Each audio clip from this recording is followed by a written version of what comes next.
اعوذ باللہ من الشیطان اللعین الرجیم بسم اللہ الرحمن الرحیم الحمد للہ رب العالمین والصلاة والسلام علی اشرف الانبیاء والمرسلین واہل بیتہ الطیبین الطاہرین المعصومین اما بعد۔ سورہ مبارکہ دہر، آیت نمبر۔ سورہ دہر کا مطلب ہے زمانہ۔ اسی سورہ کا ایک دوسرا نام ہے سورہ انسان، اور اسی سورہ کا ایک اور نام ہے سورہ حل اتی۔ یہ سارے نام اس کی ابتدائی آیت سے ماخوذ ہیں کہ جن میں یہ سارے الفاظ استعمال ہوئے ہیں۔ پروردگار عالم نے اس سورہ کے اندر اختصار کے ساتھ بہت ساری باتیں بیان کی ہیں، جس میں مقصد تخلیق کو بھی ڈسکس کیا گیا ہے، کفران نعمت کرنے والوں کا انجام بھی بیان کیا گیا ہے، اور نیکوکاروں کے لیے آخرت کی نعمتوں کا تذکرہ تفصیلی طور پر بیان کیا گیا ہے۔ خاص اس میں وہ واقعہ بھی ڈسکس ہوا ہے جس کی بنا پر یہ سورہ نازل ہوا ہے، اور وہ واقعہ ہے اہل بیت سے متعلق۔ اس واقعے کی کچھ تفصیل یہ ہے کہ جناب امام حسن اور جناب امام حسین علیہم السلام بیمار ہوئے، اور ان کے بیمار ہونے پر پیغمبر اکرم صلی اللہ علیہ وآلہ وسلم نے تجویز کیا امیر المومنین کو، جناب سیدہ کو، کہ وہ نظر مانیں، اور ان کے ساتھ جناب فضہ نے بھی، جو گھر کی خادمہ تھیں، کنیز تھیں، انہوں نے بھی نظر مانی کہ اگر جب بچوں کو صحت حاصل ہو جائے گی تو وہ 3 روزے رکھیں گے۔ بعض روایتوں کے اندر آیا ہے کہ خود شہزادوں نے بھی، یعنی امام حسن اور امام حسین علیہ السلام نے بھی نظر کی کہ صحت مند ہونے پر وہ 3 روزے رکھیں گے۔ جب انہوں نے روزوں کی نظر مان لی اور اس کے بعد پھر صحت بھی حاصل ہوئی تو پھر انہوں نے روزے رکھنے کا اہتمام کیا۔ حضرت علی بن ابی طالب علیہ السلام نے گھر کی غذا کے لیے جو فراہم کیے، اور جناب خاتون جنت حضرت زہرا سلام اللہ علیہا نے اس کے 3 حصے کیے۔ ایک حصے سے پہلے دن غذا تیار کی گئی، مگر جب وقت افطار آیا تو دروازے پر سے آواز آئی کہ میں ایک مسکین ہوں، مساکین مدینہ میں سے بھوکا ہوں، مجھے کھانا چاہیے۔ روزے داروں میں سے ہر ایک نے اپنا کھانا اس سائل کو دے دیا اور پانی سے افطار کر کے عبادت خدا میں مصروف ہو گئے، اور دوسرے دن کے روزے کی نیت کی۔ دوسرے دن پھر کھانا تیار ہوا اور افطار کے وقت سامنے آیا، مگر آج یتیم کی آواز آئی اور وہ کھانا یتیم کے حوالے کر دیا گیا۔ اور تیسرے دن افطار کے وقت ایک اسیر جنگ کی آواز آئی اور آج کھانا اس قیدی کو دے دیا گیا۔ یہی وہ کردار تھا کہ جس کا ذکر قرآن مجید میں ہوا، اور اس کی بنا پر یہ سورہ، یا کم از کم یہ سلسلہ آیات جو باقاعدہ اس واقعے کے حوالے سے نازل ہوئی ہیں، وہ سب کے سب آیتیں نازل ہوئی۔ یہ دونوں اقوال موجود ہیں، ایک یہ ہے کہ پورا سورہ اسی کانٹیکس میں نازل ہوا، اور ایک یہ ہے کہ اس واقعے سے متعلق جتنی 18 آیتیں ہیں وہ سب کی سب اسی واقعے کے بعد نازل ہوئی ہیں، اور پروردگار عالم نے ان کی تعریف بھی کی ہے۔ یہ بات اتنی معروف اور مشہور ہے کہ حضرت امام شافعی، جو کہ یقیناً شیعہ نہیں تھے، مگر ان کے اشعار ملتے ہیں کہ الا وحتی متی اعاتب فی حب ھذا الفتح، کہ کب تک آخر کب تک اس جوان کی محبت پر مجھے معطوب کیا جائے گا۔ ان کی مراد امیر المومنین ہے۔ وہ فرماتے ہیں کہ حل زوجت فاطمہ غیرہ وفی غیر ہی حل اتا، کہ کیا زہرا کی زوجیت کا شرف علی کے سوا بھی کسی اور کو حاصل ہوا ہے، اور کیا ان کے علاوہ کسی اور کے لیے بھی سورہ حل اتا نازل ہوا ہے۔ اس کے علاوہ بھی بہت سارے مفسرین ہیں جو شیعہ نہیں ہیں، مگر وہ سب بھی اسی بات کے قائل ہیں کہ یہ واقعہ ہوا، اور اس واقعے کی وجہ سے پروردگار عالم نے ان آیتوں کو نازل کیا، جن میں زمخشری صاحب تفسیر کشاف، اسی طرح سے امام فخر الدین رازی اپنی تفسیر کبیر میں اس شان نزول کو بیان کرتے ہیں، اور امام سیوطی نے در منصور کے اندر اس شان نزول کو بیان کیا، اور امام نیشاپوری نے بھی اس شان نزول کا تذکرہ کیا ہے۔ اور پھر ہم دیکھتے ہیں کہ بعض رقیق اعتراضات کیے گئے، تو مثلا یہ سورہ مکی ہے، اور مکی سورہ کے اندر یہ کیسے ہو سکتا ہے کہ امام حسن اور امام حسین جو ہیں وہ تو مدینہ منورہ کے اندر پیدا ہوئے ہیں، تو کیسے ہو سکتا ہے کہ مکی سورہ کے اندر ایسی آیتیں موجود ہوں؟ یہ عجیب بات ہے کہ جب یہ اس واقعے کو مفسرین نقل کر رہے ہیں تو اس کا مطلب ہی یہ کیوں نہ لیا جائے کہ یہ اس بات کی دلیل ہے کہ یہ سورہ مدینہ منورہ میں نازل ہوا۔ اور پھر آپ خود دیکھیں گے کہ لفظ اسیر استعمال ہوا ہے، اور ظاہر ہے کہ اسیر جنگ جو ہے وہ مدینہ منورہ ہی میں ہو سکتا تھا۔ مکہ مکرمہ کے اندر تو مسلمان خود اپنے سروائیول کی جنگ لڑ رہے تھے، اس موقع پر کسی اسیر کا اس طرح سے اہل بیت کے دروازے پر آنا نہ ممکن تھا، نہ قرآن مجید کے اندر اس کے تذکرے کی کوئی بنیاد ہے۔ ایک اعتراض یہ بھی کیا گیا کہ جو اسیر ہوتے ہیں وہ تو زندان کے اندر ہوتے ہیں، اور یہ اسیر کیسا تھا کہ دروازے پر آ رہا تھا اور وہ اپنے لیے خیرات مانگ رہا تھا، اپنے لیے غذا مانگ رہا تھا. یہ بھی غالباً اوور سمپلسٹی ہے، ورنہ آج بھی ٹرائبل ایریاز کے اندر جو جنگ وغیرہ کے ماہرین ہیں ان سے اگر آپ پوچھیں، جو فوج وغیرہ کے اندر کام کرتے ہیں، تو وہ آپ کو اوپن جیلز کا کانسیپٹ بتائیں گے کہ یہ اوپن جیلز کا کانسیپٹ کوئی ایسا نہیں ہے کہ متروک ہو گیا ہے. بعض جگہوں پر آج بھی یہ طریقہ کار ہے کہ ایک بڑا پتھر سا ان کے وجود کے ساتھ، زنجیروں کے ساتھ ان کو باندھ دیا جاتا ہے، ایک بڑا پتھر لگا دیا جاتا ہے تاکہ وہ اس کو اٹھا کر چلیں، اور یہ اوپن جیل ہوتی ہے کہ وہ اسی طریقے سے اپنی زندگی گزاریں جتنا عرصہ ان کو اس طرح سے اسیر رکھنا مقصود ہوتا ہے کہ وہ شہر سے باہر نہ جا سکے، مگر اتنا موو کر سکے کہ اگر لوگوں سے مانگ کر وہ اپنا دانا پانی کا انتظام کر سکے تو اس کو کرنے دیا جاتا ہے. جو اس کے ماہرین ہیں وہ اس حوالے سے بڑی ڈیٹیلز بیان کرتے ہیں. تو یہ اوپن جیلز کا کانسیپٹ پہلے بھی رہا ہے، اور یہ خود آیت کے اندر لفظ اسیر کا استعمال بتا رہا ہے کہ یہ مدینہ منورہ کے اندر نازل ہونے والی آیتوں میں شامل ہیں. برادران اہل سنت کے بہت سے مفسرین ہیں کہ جنہوں نے صراحت کی ہے کہ یہ سورہ مدینہ منورہ میں نازل ہوا ہے، اور اس کی تفصیل اگر آپ دیکھنا چاہیں تو اس تفسیر نمونہ کے اندر دیکھی جا سکتی ہیں. اب آئیے ذرا سا ہم ان آیتوں کے اوپر توجہ کریں. بسم اللہ الرحمن الرحیم، سہارا اللہ کے نام کا جو سب کو فیض پہنچانے والا بڑا مہربان ہے. هل اتی علی الانسان حین من الدہر لم یکن شیئا مذکورا، کیا انسان کے اوپر کوئی ایسا وقت آیا تھا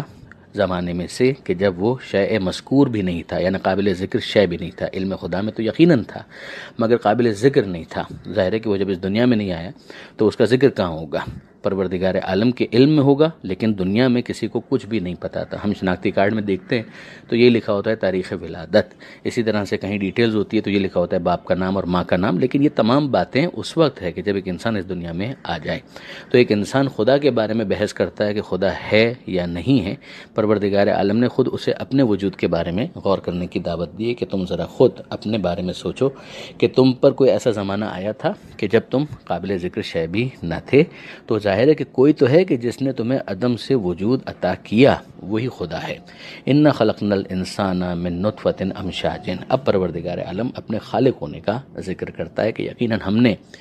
انسان کو پیدا کیا من نطفۃ امشاج، ایک ایسے نطفے سے کہ جو ملا جلا ہے. اچھا، اب یہ ملا جلا ہونا اس اعتبار سے بھی ہے کہ مرد کا بھی اس میں حصہ ہے اور عورت کا بھی حصہ، اسپرم اینڈ اوول، ان دونوں کا ملاپ ہے. پھر اس کے بعد جو اپنی جگہ الگ الگ بھی جو نطفے ہیں، یعنی جو اسپرم کی اگر ہم بات کریں تو وہ بھی ظاہر ہے کہ اس کی کمپوزیشن ہے، تو وہ بھی ظاہر ہے کہ ملا جلا معاملہ ہے. پھر اس کے بعد ہم دیکھتے ہیں کہ جو ہیریٹیج چلا آ رہا ہے تو ماں باپ کی طرف سے، تو اس کے اندر بھی بہت ساری چیزیں مخلوط ہو کر، ممزوج ہو کر ایک انسان کے لیے بہت ساری چیزیں وراثتی طور پر، موروثی طور پر طے کرتی ہیں. تو یہاں پر ہم دیکھتے ہیں کہ پروردگار عالم نے گویا ان تمام تر چیزوں کی طرف اس ایک لفظ سے متوجہ کیا ہے کہ ہم نے انسان کو پیدا کیا من نطفۃ، نطفے سے پیدا کیا، ایسا نطفہ کہ جو امشاجن، جو ملا جلا ہے. نبتلی ہے، کیوں پیدا کیا؟ تاکہ ہم اس کو آزمائش میں مبتلا کریں، ہم اس کا امتحان لیں. یہ ہم سورہ ملک میں بھی پڑھ چکے. الذی خلق الموت والحیات لیبلوکم ایکم احسن عملا، کہ اس نے موت اور حیات کے نظام کو بنایا، قائم کیا، پیدا کیا تاکہ وہ تمہیں آزمائے کہ تم میں سے کون ہے حسن عمل انجام دینے والا. اور ظاہر ہے کہ یہ اس کے علم کے لیے نہیں ہوتا، بلکہ جو انسان کی صلاحیتیں ہیں پوٹینشلی ان کو ایگزیکیوٹ کرنے کا اسے موقع ملے، اور جو اپنے اختیار سے اس کے بعد کامیاب ہوتا ہے تو اس کی کامیابی کا اعلان کر دیا جائے، اور جو اپنے اختیار سے ناکام ہوتا ہے تو اس کی ناکامی کا اعلان کر دیا جائے. فجعلناہ سمیعا بصیرا، تو ہم نے اس کو سمیع بنایا، بصیر بنایا، یعنی سننے والا بنایا، اور ہم نے اس کو دیکھنے والا بنایا. یہ جو سینسز ہیں ان میں سے دو امپورٹنٹ، اس کو یہاں پر ہائی لائٹ کیا گیا ہے. آپ اگر ٹولز ہی پرووائڈ نہیں کریں گے تو امتحان کس طرح سے ہوگا؟ لہٰذا وہ کہا بھی جاتا ہے مینجمنٹ کے اندر کہ پرووائڈ نیسیسری ٹولز، کہ نیسیسری ٹولز پرووائڈ کیے جائیں. اب اگر کسی کو سماعت نہیں دی گئی، جو ایکسیپشنلی ہوتا ہے، تو پھر ظاہر ہے کہ سماعت سے متعلقہ امتحان بھی اس کا نہیں ہوگا. اگر کسی کو بصارت نہیں دی گئی تو بصارت سے متعلقہ اس کا امتحان بھی نہیں ہوگا. مگر پروردگار عالم اوور آل اپنی ایک پالیسی بتاتا ہے کہ ہم نے اس طرح سے انسان کو پیدا کیا. کیوں پیدا کیا؟ نبتلی ہے، تاکہ ہم اس کا امتحان لیں، اور ہم نے اس کو ٹولز دیے ہیں. فجعلناہ سمیعا بصیرا، ہم نے اس کو سننے والا اور دیکھنے والا بنایا. انا ہدیناہ السبیل، ہم نے اسے راستے کی ہدایت کر دی. اما شاکرا و اما کفورا، چاہے تو وہ شکر گزار ثابت ہو اور چاہے تو وہ ناشکرا ثابت ہو. یعنی اب ہوگا کیا؟ سماعت دی، بصارت دی، نبتلی ہے، امتحان کے لیے پیدا کیا، تو اب اس کی ہدایت ہم نے کی ہے تاکہ ان ٹولز کے ذریعے سے وہ ڈیٹا کلیکٹ کرے، نبی کی طرف اپروچ کر سکے، نبی کی باتوں کو سن سکے، قرآن کی باتوں کو پڑھ سکے، اور اس کے بعد اپنے لیے کورس آف ایکشن کا تعین کر سکے۔ تو یہ کام ہماری طرف سے ہو گیا کہ ہم نے سبیل، راستے کی طرف ہدایت کر دی، اما شاکرا و اما کفورا۔ اب ہم اس کو زبردستی ہدایت نہیں دیں گے، یعنی اراؤت طریق ہو گیا، راستہ دکھا دیا، لیکن ایصال الی المطلوب کہ منزل تک ہم اسے کان سے پکڑ کر پہنچا دیں، یہ نہیں ہوگا۔ اما شاکرا و اما کفورا، اگر یہ شکر گزار ہوگا تو ہدایت کو استعمال کر کے اپنی زندگی کو اس ڈھب پر گزارے گا کہ جو پروردگار چاہتا ہے، اور اگر ایسا نہیں کرے گا تو یہ کفران نعمت کرنے والا ہے۔ تو اب پروردگار نے کہہ تو دیا کہ چاہے تو وہ شاکر بنے، چاہے تو وہ کفران نعمت کرنے والا بنے، تو پھر کفران نعمت کرنے والے کی، کافر کی کوئی پکڑ نہیں ہے، مگر وہ پھر آخرت میں ہے۔ دنیا کے اندر جو ہے وہ بہت محدود ہے، آخرت میں صحیح معنوں میں اس چیز کو نمایاں کیا جائے گا۔ انا اعتدنا للکافرین سلاسل و اغلالا و سعیرا، ہم نے تیار رکھی ہیں کافروں کے لیے، کافر یعنی انکار کرنے والوں کے لیے، سلاسل زنجیریں، و اغلالا توق، و سعیرا اور بھڑکتی ہوئی آگ، یعنی یہ تمام تر چیزیں پھر ان کو فیس کرنا پڑے گی۔ دنیا کے محدود اختیار میں ان کے پاس چوائس ہے، مگر اگر انہوں نے ریفیوز کیا تو پھر اس کے بعد میدان قیامت میں یہ ان کی ضیافت ہے اور ان کے لیے آمادہ ہے۔ اب یہاں پر وہی سائملٹینیس کانٹراسٹ، پروردگار عالم نے ابرار کا تذکرہ کیا کہ نیکوکار، اور یہاں سے وہ خاص جو کانٹیکسٹ اور سیاق اور سباق ہے وہ ہمارے سامنے آ جاتا ہے شان نزول کے حوالے سے، جو میں پہلے آپ کی خدمت میں عرض کر چکا ہوں کہ پروردگار فرماتا ہے کہ ان الابرارا، کہ یقیناً جو نیک لوگ ہیں، یشربون، وہ پیئیں گے، سیراب ہوں گے، من کاسن، ان جاموں سے، کانا مزاجہا کافورا، کہ جس میں شرکت ہوگی کافور کی، یعنی جس طریقے سے پانی کو آپ جاتے ہیں فلیورڈ بنایا جاتا ہے اور اس کے اندر آمیزش ہوتی ہے، اسی طریقے سے یہ پروردگار عالم کی طرف سے منظر کشی ہے کہ جو پینے کے لیے ان کو پیش کیا جائے گا تو اس کے اندر کافور کی آمیزش ہوگی، خوشبودار بھی ہوگا، اس کا ٹیسٹ ہوگا، اس کا فلیور ہوگا۔ عین یشرب بہا عباد اللہ، یہ وہ چشمے ہیں کہ جن سے اللہ کے بندے پیئیں گے، اور یفجرونہا تفجیرا، اور جہاں چاہیں گے اس کی شاخ وہ نکال سکیں گے، یعنی ایک لائن اپنی طرف وہ لے جا سکیں گے، ان کو کوئی زحمت نہیں ہوگی۔ یعنی ایک اس کا مین سورس ہے، جس طرح سے آپ کہیں کہ ٹینک ہے اور اس کے بعد پھر وہاں سے سپلائی مختلف جگہوں پر دی گئی ہے، فیڈ کیا گیا ہے مختلف گھروں کو، تو وہاں پر ہم دنیا کے اندر تو دیکھتے ہیں کہ بڑی ایک اس کے لیے کاروائی ہوتی ہے، زحمت ہوتی ہے، مگر وہاں جنت ہے، وہاں پہ تو صرف اشارہ اور ارادہ کافی ہے۔ تو یہ اللہ کے بندے وہ ہیں کہ جو اس طرح سے سیراب ہوں گے۔ یوفون بالنذر، اب پروردگار عالم ان کی کچھ چیزوں کو ہائی لائٹ کرتا ہے کہ ان کے کیا اوصاف ہیں۔ تو ان کی پہلی صفت یہ ہے کہ یوفون بالنذر، ہے کہ یہ نظر کو ایفا کرتے ہیں، یعنی نظر کو پورا کرتے ہیں، جب بھی نظر مانتے ہیں تو پورا کرتے ہیں۔ جیسے ہم نے واقعے کے اندر دیکھا کہ حسنین علیہ السلام کے مرض کے موقع پر، بیماری کے موقع پر، امیر المومنین نے جناب سیدہ سلام اللہ علیہما و جناب فضہ سلام اللہ علیہا، ان سب نے منت مانی تھی کہ ہم 3 روزے رکھیں گے اگر بچے صحت مند ہو گئے، صحت یاب ہو گئے۔ تو اب انہوں نے اس کے بعد ایسا نہیں ہے کہ صحت یاب ہونے کے بعد اس نظر کو اگنور کر دیا یا پورا نہیں کیا۔ یوفون بالنذر، کہ یہ اپنی وفا کرتے ہیں، یہ نظر کو پورا کرتے ہیں۔ وَيَخَافُونَ يَوْمًا، اور ان کے دلوں میں خوف خدا ہوتا ہے، قیامت کے دن کی حاضری کا خوف ہوتا ہے، کان شرہ مستطیرا، کہ وہ مصیبت جو بالکل پھیلی ہوئی ہوگی، یعنی جو جتنا خدا سے قریب ہوتا ہے اس کے دل میں خدا کی عظمت کا نقش اتنا ہی زیادہ ہوتا ہے، اور وہ اتنا ہی زیادہ پروردگار عالم کی امان کا طلبگار ہوتا ہے، وہ بے فکرہ نہیں ہوتا ہے، وہ جتنا خدا سے قریب ہوگا اتنا ہی زیادہ وہ کوشش ہوگا، اسی کو یہاں پر ریفلیکٹ کیا گیا ہے۔ وَيُطْعِمُونَ الطَّعَامَ، اور یہ کھلاتے ہیں، طعام یعنی غذا فراہم کرتے ہیں، اطعام کرتے ہیں، اللہ حبہ، اللہ کی محبت میں۔ حبہ کی ضمیر اگر طعام کی طرف پلٹائی جائے تو اس کا مطلب یہ ہوگا کہ خود بھوکے ہونے کے باوجود، خود اس بات کی ضرورت محسوس کرتے ہوئے کہ ان کے پیٹ خالی ہیں، مگر پھر بھی وہ اللہ کی محبت میں مسکینوں و یتیموں و اسیرا، کھلاتے ہیں مسکین کو، یتیم کو اور اسیر کو۔ اب یہ واقعہ آپ کے ذہن میں آ چکا ہوگا۔ اب آپ دیکھیے کہ چونکہ امیر المومنین نے ادھار وہ جو لیے تھے کہ میں 3 دن مزدوری کروں گا، اور ابھی پہلے دن کی مزدوری کی ہے، تو جناب سیدہ سلام اللہ علیہ نے اتنے ہی حصے کے جو سے روٹیاں تیار کی ہیں، اگلے حصے کو ٹچ نہیں کیا گیا، اس کو اگلے دن ٹچ کیا گیا۔ یہ تقویٰ کا عجیب ایک مرحلہ ہے، اور یہ ایثار کی عجیب ایک منزل ہے کہ جہاں پر ظاہر ہے کہ وہ مسکین آ رہا ہے، یتیم آ رہا ہے، اسیر آ رہا ہے، تو اس کو 1 روٹی دے دی جائے تو بھی اس کا کچھ بھلا ہو جائے گا، لیکن یہ ایثار کی منزلیں ہیں جن کے مرتبے ہیں سوا، ان کی سوا مشکل ہے، جن کے رتبے ہیں سوا، ان کی سوا مشکل ہے، وہ اسی انداز سے پھر بیہیو کرتے ہیں، ان کا ریئیکشن بھی اتنا ہی اعلیٰ ہوتا ہے۔ اب ظاہر ہے کہ اس کے نتیجے میں ایک سیکریفائس، ایک قربانی تو ہے، یہ ایک بڑی آئیڈیل سچویشن ہے کہ جو ہمارے سامنے رکھی گئی ہے تاکہ ہم اس سے قریب تر کچھ کرنے کے لیے آمادہ اور تیار ہو سکیں۔ تو مسکینوں و یتیموں و اسیرا، مسکین کو کھلاتے ہیں، یتیم کو کھلاتے ہیں اور اسیر کو کھلاتے ہیں۔ یہ میں نے گزارش کی تھی کہ یہ لفظ اسیر خود اس بات کے اوپر بہت زیادہ دلالت کرتا ہے کہ یہ مدنی سورہ ہے اور مدینہ منورہ میں نازل ہونے والی کم سے کم آیتوں کا یہ گروپ جو ہے وہ مدینہ منورہ میں نازل ہوا ہے۔ انما نطعمکم لوجہ اللہ، ہم تمہیں کھلاتے ہیں اللہ کی محبت میں، اللہ کی خاطر۔ لا نرید منکم جزاء ولا شکورا، نہ ہم تم سے جزا چاہتے ہیں، یعنی کوئی عوض بھی نہیں چاہتے، ارے ہم تمہارا شکریہ بھی نہیں چاہتے کہ تم ہمیں شکریہ کہو۔ کہ یہ الفاظ کہے گئے، ظاہر ہے کہ یہ دل کی کیفیت ہے، زبان سے وہ نہیں کہہ رہے، لیکن دل کی ان کے کیفیت کے جسے پروردگار عالم نے لفظوں میں ڈھال کر یہاں قرآن مجید کے سورے میں کوٹ کیا ہے کہ وہ جب دے رہے ہوتے تو وہ ان کو شرمندہ بھی نہیں کرنا چاہتے، وہ ان سے کسی قسم کے عوض کی بھی طلبگار نہیں ہوتے اور نہ ہی ان کے شکریہ کے منتظر ہوتے ہیں۔ ضرور اسلام کی تعلیم یہ ہے کہ جس کے اوپر احسان کیا جائے وہ اپنے محسن کا شکر گزار ہو۔ من لم یشکر المخلوق لم یشکر الخالق، حدیث کے الفاظ ہیں کہ جو مخلوق کا شکریہ ادا نہیں کر سکتا وہ خالق کا شکریہ کیا ادا کرے گا، مگر یہ اس کی ذمہ داری ہے کہ جس پر احسان ہو رہا ہے۔ مگر جو محسن ہے اس کے ظرف کو اتنا وسیع اور اعلیٰ ہونا چاہیے کہ وہ شکریہ کا بھی طلبگار نہ ہو اور وہ عوض کا بھی طلبگار نہ ہو۔ انا نخاف من ربنا، ہم تو خوف رکھتے ہیں اپنے رب سے، یومن، اس دن کا، کہ ابوسن قمطریرا، کہ بہت ترش ہوگا اور بہت سخت ہوگا وہ دن، اس کا عذاب۔ تو ہم پروردگار عالم سے اس دن کے لیے، پروردگار عالم کی رضا کے لیے، لوجہ اللہ پہلے آ گیا اور پھر یہ قیامت کے دن کا بھی حوالہ آ گیا۔ فوقاہم اللہ شر ذلک اليوم، اب آپ دیکھیے پروردگار عالم کی طرف سے اعلان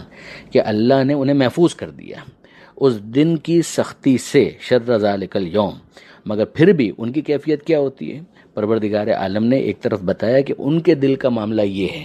کہ وہ اپنے پروردگار عالم سے کتنے قریب ہیں، لوجہ اللہ، اور قیامت کے دن کے حوالے سے اپنی تیاری پوری رکھتے ہیں۔ پروردگار عالم نے ان کو محفوظ کر دیا ہے اس سختی سے، اس دن کی سختی سے۔ وَلَقَّاهُمْ نَضْرَةً وَسُرُورًا، اور انہیں عطا کی ہے تر و تازگی اور مسرت، یعنی ان کے چہرے جو ہم پچھلے سورے کے اندر پڑھ بھی چکے ہیں کہ کچھ چہرے وہ ہوں گے کہ جو مسرور ہوں گے، بارونق ہوں گے، کہ جن کے چہرے پر نور ہی نور ہوگا، تو یہ وہ افراد ہیں۔ وَلَقَّاهُمْ نَضْرَةً وَسُرُورًا، اور پھر پروردگار عالم ان کے تمام اوصاف کو خلاصہ کرتا ہے ایک صفت کے اندر، وَجَزَاهُمْ بِمَا صَبَرُوا، کہ یہ ان کی جزا ہے ان کے صبر کی وجہ سے۔ جزاہم، ان کے رب نے ان کو جزا دی، بما صبروا، ان کے صبر کی وجہ سے، استقامت کی وجہ سے، جو ان کے اندر ایک اسٹیٹ فاسٹنس پائی جاتی ہے۔ جنتن و حریرہ، باغات اور حریر یعنی ریشم پروردگار عالم کی طرف سے ان کو عطا کیے جا رہے ہیں۔ متکئین فیہا علی الارائک، وہ وہاں پر بیٹھے ہوں گے تکیہ کیے ہوئے اونچی مسندوں پر۔ لا یرون فیہا شمس ولا زمہریرا، نہیں دیکھیں گے وہاں پر سورج کو اور نہ ہی جھاڑے کو، یعنی وہاں کی جو کلائمیٹ ہے جو جنت کی، وہ انتہائی آئیڈیل کلائمیٹ ہے۔ ہم جانتے ہیں کہ گرمی کے اندر انسان یہ رونا رو رہا ہوتا ہے کہ کاش کے سردی کا موسم آئے تو کچھ گرمی سے نجات ملے، جب سردی کا موسم آتا ہے تو سویٹر جیکٹ سب پہننے کے بعد پھر تمنا کرتا ہے کہ کچھ موسم گرم ہو جائے تو بہتر ہو جائے معاملہ۔ تو یہ انسان کا معاملہ ہے۔ مگر جو جنت ہے، جنت کی کلائمیٹ آئیڈیل کلائمیٹ ہے کہ نہ وہاں پر وہ سخت دھوپ دیکھیں گے اور نہ ہی وہاں پر وہ جاڑا دیکھیں گے، نہ ہی وہاں پر ٹھٹھرا دینے والی سردی دیکھیں گے۔ ودانیتن علیہم ظلالھا، وہاں پر چھاؤں ہوگی جو ان کے اوپر جھکتی ہوئی ہوگی، یعنی وہ اس کو انجوائے کر رہے ہوں گے، ان کے اوپر سائے ہوں گے۔ وذللت قطوفھا تذلیلا، اور ان کے لیے پھلوں کا انتظام ہوگا کہ جو ان کے اوپر بالکل آسانی کے ساتھ ان کے لیے ایکسیسیبل ہوں گے، کہ جس کو وہ حاصل کر سکیں گے، جیسے چاہیں توڑیں، جیسے چاہیں استعمال کریں اور اپنے انجوائمنٹ کو ملٹیپلائی کریں، کیپٹلائز کریں، جس طریقے سے وہ پسند کریں۔ یہ آیت نمبر 14 پر الحمدللہ یہ صفحہ مکمل ہوا۔ پروردگار عالم سے دعا ہے قرآن پڑھنے، سمجھنے اور عمل کرنے کی توفیق عطا فرما، اور وارث قرآن امام زمانہ کے ظہور میں تعجیل فرما۔ وآخر دعوانا ان الحمد للہ رب العالمین، والسلام علیکم ورحمۃ اللہ وبرکاتہ۔ یہ وہ آیات ہیں جو اس صفحے پر آپ کو نظر آ رہی ہیں، اور 31ویں آیت جو سورہ کی آخری آیت ہے وہ اگلے صفحے پر ہے، مگر میں مناسب سمجھوں گا کہ 31ویں آیت تک آج بیان کر دیا جائے تاکہ سورہ دہر مکمل ہو، اور پھر اس کے بعد سورہ مرسلات کو فریشلی کل انشاءاللہ شروع کیا جائے گا۔ ہماری بات یہاں تک پہنچی تھی کہ پروردگار عالم نے ابرار نیکوکاروں کے لیے جو جنت کے اندر نعمتیں رکھی ہیں ان کو پروردگار عالم بیان فرما رہا تھا. ان کے صبر کی تعریف کی گئی کہ ان کے رب نے انہیں یہ تمام نعمتیں دی ہیں ان کے صبر کی وجہ سے. بہشت بھی دی اور اس کے علاوہ انہیں ریشم کے لباس عطا کیے اور وہ مسندوں کے اوپر تکیہ کیے ہوئے بیٹھیں گے، یعنی وہ انتہائی آرام میں ہوں گے. یعنی یہ ساری منظر کشی جو ہے وہ اس بات کی ہے کہ وہ وہاں پر سکھ میں ہیں، کمفرٹ میں ہیں، خوش ہیں، ایک پلیجر ہے کہ جس کو وہ انجوائے کر رہے ہیں. وہاں پر نہ ہی وہ سورج کی دھوپ دیکھیں گے اور نہ ہی جھاڑا یعنی سخت سردی بھی نہیں دیکھیں گے. وہاں کی جو کلائمیٹ ہے وہ انتہائی اعتدال پر ہوگی. اور پھر اس کے بعد بات یہاں تک پہنچی تھی کہ وہاں پر جو چھاؤں ہے وہ ان کے اوپر جھکی ہوئی ہوگی اور وہ پھل جو درختوں کے اوپر ہوں گے وہ ان کے لیے ایکسیسیبل ہوں گے کہ وہ آسانی سے جب چاہیں ان پھلوں سے استفادہ کر لیں.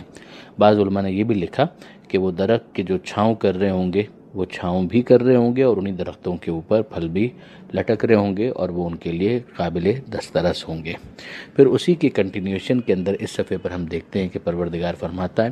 وَيُطَافُ عَلَيْهِمْ بِآنِيَةٍ مِّن فِضَّةٍ وَأَكْوَابٍ كَانَتْ قَوَارِيرَ. جو ان کی وہاں پر سرونگ ہوگی یعنی جو وہاں پر ان کو سرو کیا جا رہا ہوگا تو جس کراکری کے اندر ان کو وہ تمام تر چیزیں سرو کی جا رہی ہوگی اس کا کچھ تذکرہ کیا جا رہا ہے کہ ان کے درمیان گردش دیے جا رہے ہوں گے یہ جام بِآنِيَةٍ وہ برتن من فضتن کہ جو چاندی کے بنے ہوئے ہوں گے وہ اکوابن اور ایسے ساغر کانت قواریرہ کہ جو شیشے کے ہوں گے. قواریرہ من فضتن شیشے کے ہونے کے باوجود وہ چاندی کے ہوں گے. قدروہا تقدیرہ اور انہیں بالکل صحیح پروپورشن کے ساتھ بنایا گیا ہوگا یعنی بے ڈھنگے نہیں ہوں گے کہ کہیں سے ان کا شیپ خراب ہو رہا ہو بلکہ دکھنے میں بھی اس کی اپیرنس جو ہے بڑی آئیڈیل اور بہت زیادہ چارمنگ ہوگی. اچھا اب یہاں پر سمجھ میں یہ آتا ہے علماء کرام نے لکھا کہ چاندی کے بنے ہوئے ہوں گے اور پھر اس کے بعد شیشے کے ہوں گے. اس کا مطلب یہ ہے کہ اس کے اندر جو مادہ ہے جو مٹیریل ہے وہ یہ لگے گا کہ جیسے چاندی کا ہے مگر اس کے اندر ایک ٹرانسپیرنسی ہوگی جیسے کہ شیشے کے اندر ہوتی ہے. تو یہ ایک انتہائی منفرد ایک منظر کشی ہے کہ جو وہاں پر جو اہل جنت کا معاملہ ہوگا اس کی یہاں پر کی گئی ہے کہ ان کے درمیان بس جام ہیں، کبھی ادھر آ رہے ہیں کبھی ادھر آ رہے ہیں اور ان کے درمیان جو چیزیں پیش کی جا رہی ہیں اس کے اندر ایک مشروب کو اور یہاں پر ایڈ کیا جا رہا ہے. وَيُسْقَوْنَ فِيهَا كَأْسًا كَانَ مِزَاجُهَا زَنْجَبِيلًا کہ انہیں سیراب کیا جائے گا، انہیں پلایا جائے گا، ان کے سامنے پیش کیا جائے گا ان جاموں کے اندر ان گلاسوں کے اندر وہ شربت کے جس کے اندر زنجبیل کی آمیزش ہوگی. سونٹ یعنی جنجر پاؤڈر جو ہے اس کی آمیزش ہوگی. عینن اور یہ ایک ایسا چشمہ ہوگا فیہا تو سما سلسبیلا اس میں ایسا چشمہ ہوگا کہ جس کا نام سلسبیل ہوگا. سلسبیل کے نام پر بھی بحث کی گئی ہے کہ سلسبیل کا مطلب یہ ہے کہ جو رواں ہو یعنی ایک ہے کہ ایک ایسی چیز جو انسان پیے اور گلے میں اٹک جائے ایسا نہیں ہوگا بلکہ جو ان کو دیا جا رہا ہے وہ ان کے گلے سے انتہائی آسانی کے ساتھ انتہائی سکون کے ساتھ وہ نیچے کی طرف چلا جائے گا. زنجبیل کے بارے میں پھر آپ کو متوجہ کروں کہ ہر وہ چیز جو انسان کو پسند ہے اس پانی کے اندر اس کا فلیور شامل ہوگا. اب ظاہر ہے کہ بہت ساری چیزیں ایسی ہوتی ہیں کہ جو امیجیٹ ایڈریسی ہوتے ہیں یعنی فوری جو مخاطبین ہوتے ہیں ان کے مزاج کو دیکھ کر ایک چیز کو بیان کیا جاتا ہے لیکن یہ ہے کہ بہرحال جنت کے اندر جو چیزیں بھی ہیں وہ انسان کے ادراک سے بالاتر ہے یعنی کچھ آئیڈیا تو ڈیفینیٹلی ہو جاتا ہے مگر جو اس کا معیار ہے وہ تو ظاہر ہے کہ اسی وقت انسان کو زیادہ احساس ہوگا کہ جب وہ حق الیقین کی منزل پر ہوگا اور ان تمام تر چیزوں کو وہ سینس کر رہا ہوگا. وَيَطُوفُ عَلَيْهِمْ وِلْدَانٌ مُخَلَّدُونَ اور ان کے درمیان گردش کر رہے ہوں گے خدمت کرنے والے مخلدون یعنی وہ لڑکے کہ جو ایک ہی حال پر باقی ہوں گے. ہم جانتے ہیں کہ ایون جو ویٹرز ہوتے ہیں ان کو بھی مینٹیننس کی ضرورت پڑتی ہے اس لیے کہ وہ خستہ ہوتے ہیں، تھک جاتے ہیں، شکستگی کا شکار ہو جاتے ہیں یعنی ان کے اوپر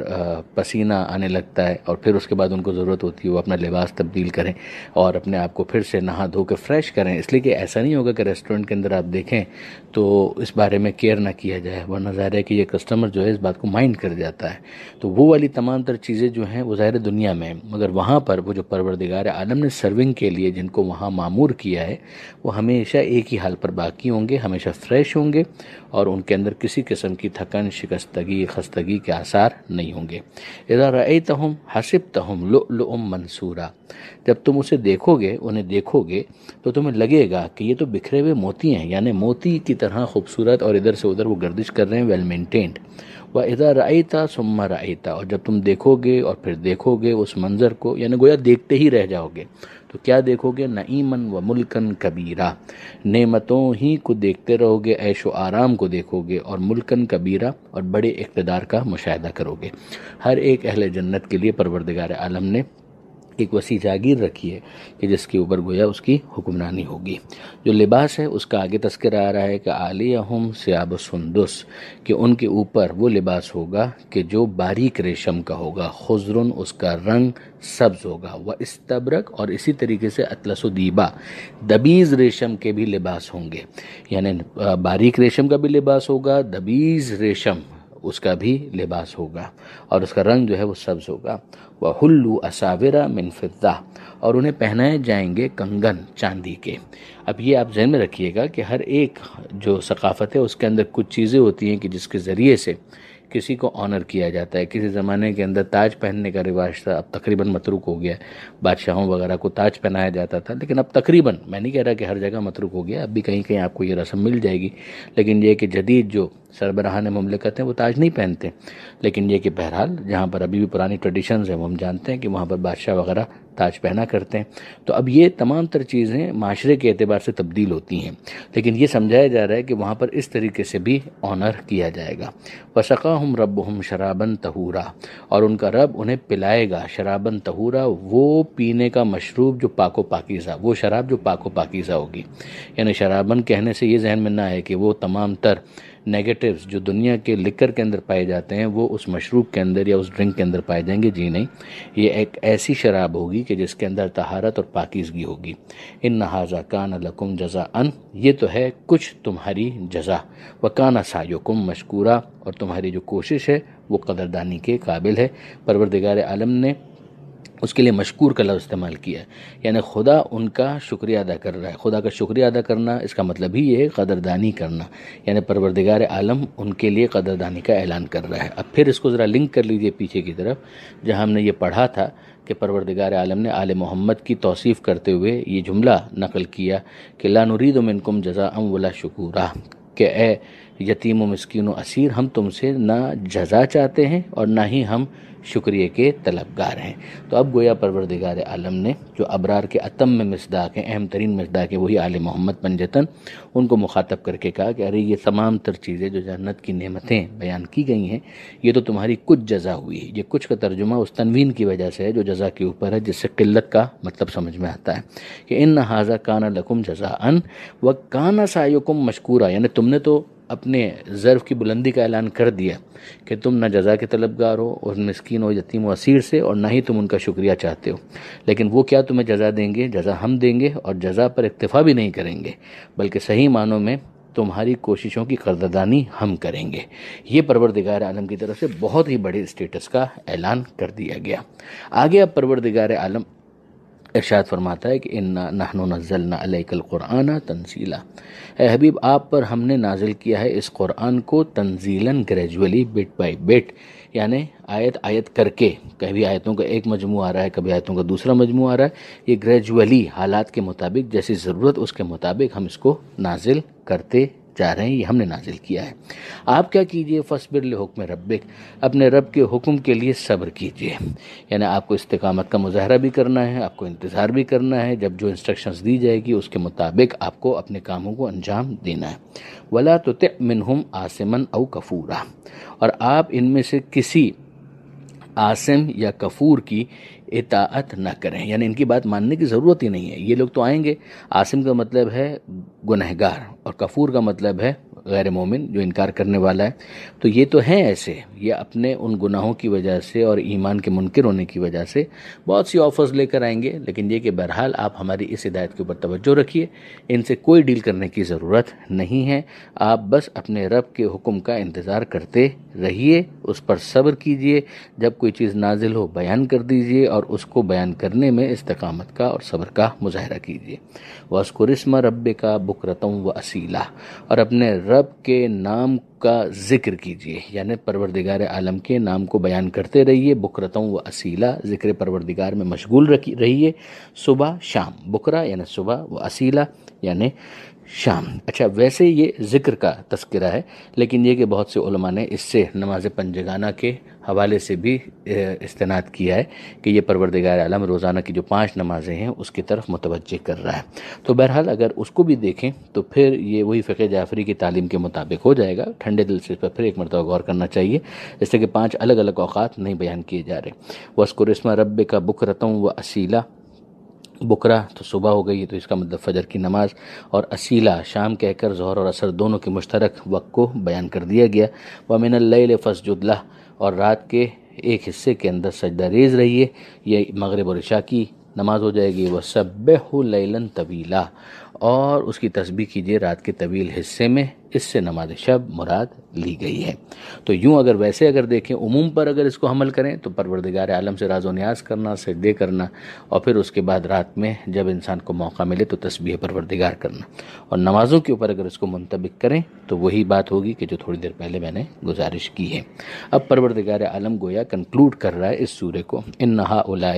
یہ وہ لوگ ہیں کہ یحبون العاجلہ، کہ وقتی دور زندگی کا جو ہوتا ہے اس کو یہ دوست رکھتے ہیں، یعنی دنیا کی زندگی بس اسی پر یہ فریفتہ ہیں، اسی پر عاشق ہیں، اسی کو یہ دوست رکھتے ہیں۔ وَيَذَرُونَ وَرَاءَهُمْ يَوْمًا ثَقِيلًا، اور جو بھاری دن آگے آنے والا ہے اس کو انہوں نے اگنور کر دیا ہے، نظر انداز کر دیا ہے، بھلا دیا ہے، اس سے غافل ہیں۔ یعنی یہ جو آپ کے سامنے اس طرح کی جو باتیں کرتے ہیں، یہ منکرین، یہ بد اعمال اور یہ کفار، تو یہ وہ افراد ہیں کہ جو آخرت کی طرف متوجہ ہی نہیں ہیں۔ نَحْنُ خَلَقْنَاهُمْ، ہم نے ان کو پیدا کیا ہے، وَشَدَدْنَا أَسْرَهُمْ، اور ان کے جوڑ بند انہیں پوری طرح سے درست کیا ہے۔ یعنی جو انسان کی باڈی ہے اس میں ہم جانتے ہیں جوائنٹس ہیں، پورا ایک جال بچھا ہوا ہے، رگوں کا، وینز کا، آرٹریز کا، گوشت کا، یہ ساری چیزیں ایک دوسرے کے ساتھ پیوست ہیں۔ پروردگار عالم نے ان کو ایک دوسرے کے ساتھ بالکل مکمل طور پر کوآرڈینیٹڈ رکھا ہے، کوریلیٹڈ رکھا ہے۔ اسے پروردگار عالم نے کہا وَشَدَدْنَا أَسْرَهُمْ، ہم نے ان کو پیدا بھی کیا ہے اور ہم نے ان کے جوڑ بند، یعنی ان کی پوری باڈی کے اندر جن چیزوں کو ایک دوسرے کے ساتھ کنیکٹڈ ہونا چاہیے ہم نے اس کو کنیکٹڈ رکھا ہے۔ وَإِذَا شِئْنَا، اگر ہم چاہیں بدلنا تو ہم بدل سکتے ہیں، أَمْثَالَهُمْ تبدیلا، ان کی جگہ پر ان جیسے اور لے ہیں، یعنی یہ ہمارے لیے کوئی مشکل کام نہیں ہے۔ یہ پہلے بھی قرآن مجید کے اندر اس انداز کو پروردگار عالم نے اختیار کیا تھا۔ اچھا، ہم دیکھتے ہیں کہ ویسے بھی یہی ہوتا ہے کہ over the period of time کچھ افراد ہیں وہ اس دنیا سے جانے لگتے ہیں، نئے افراد آنے لگتے ہیں۔ یہ تو روز کا معمول ہے نا کہ کچھ افراد اس دنیا سے جا رہے ہیں، کچھ آ رہے ہیں۔ پھر ہوتا یہی ہے کہ ایک بڑا عرصہ جب گزر جاتا ہے تو پیچھے پلٹ کے دیکھتے ہیں تو کچھ افراد جو 50 سال 100 سال پہلے موجود تھے ان میں سے کوئی بھی لگتا ہے کہ اب موجود نہیں ہے، اور سارے کے سارے نئے آ چکے ہیں۔ اور ایک یہ ہے کہ وہ عذاب ہی کے ذریعے سے پورا سسٹم جو ہے تلپٹ کر دیا جائے، جیسے نوح علیہ السلام کی قوم کے اوپر عذاب آیا، کچھ افراد رہ گئے، اور پھر ایک نئے سرے سے گویا دنیا آباد ہونا شروع ہوئی۔ یہ قریے کے لیے بھی ہو سکتا ہے، خاص بستی کے لیے بھی، اور ایک بڑے علاقے کے لیے بھی ہو سکتا ہے۔ آگے پروردگار فرماتا ہے ان ھذہ تذکرہ، یہ تو بس ایک نصیحت ہے، فمن شاء اتخذ الی ربہ سبیلا، تو جو چاہے وہ اپنے رب کی جانب راستے کو اختیار کر لے۔ یعنی ہم نے نصیحت کر دی، اب اس کے بعد لوگوں کی مرضی ہے۔ وما تشاءون الا ان یشاء اللہ، اور ہاں تم کیا چاہ سکتے ہو، یعنی کسی بھی چیز کے لیے تم کیا چاہ سکتے ہو مگر یہ کہ اللہ ہی چاہے۔ یعنی یہ جو محدود اختیار ہے وہ بھی خدا نے تمہیں دیا ہے۔ اب ان میں وہ ہیں آل محمد کی طرح سے سلام اللہ علیہم اجمعین کہ جو اپنی مشیت اور پروردگار عالم کی مشیت کو ایک کر لیتے ہیں، یعنی اپنا کوئی ارادہ الگ سے رکھتے ہی نہیں ہیں، ان کا ارادہ وہی ہوتا ہے جو مرضی پروردگار ہوتی ہے۔ اور وہ بہت سے افراد ہیں کہ جو پروردگار عالم کے دیے ہوئے محدود اختیار سے سوء استفادہ کرتے ہیں اور بالآخر ظالمین کا مصداق قرار پاتے ہیں، جن کے لیے آخر میں پروردگار عالم کی طرف سے وعید ہے۔ تو پروردگار عالم نے پہلے تو یہ سمجھا دیا کہ ہمارا کام نصیحت تھا، یہ نصیحت ہے، یہ نصیحت کر دی گئی، اب جو چاہے اپنے رب کی طرف کے راستے کو اختیار کر لے۔ ہاں یہ یاد رکھنا کہ لگام خدا کے ہاتھ میں ہے، وہ جب چاہے کھینچ سکتا ہے۔ وما تشاءون الا ان یشاء اللہ،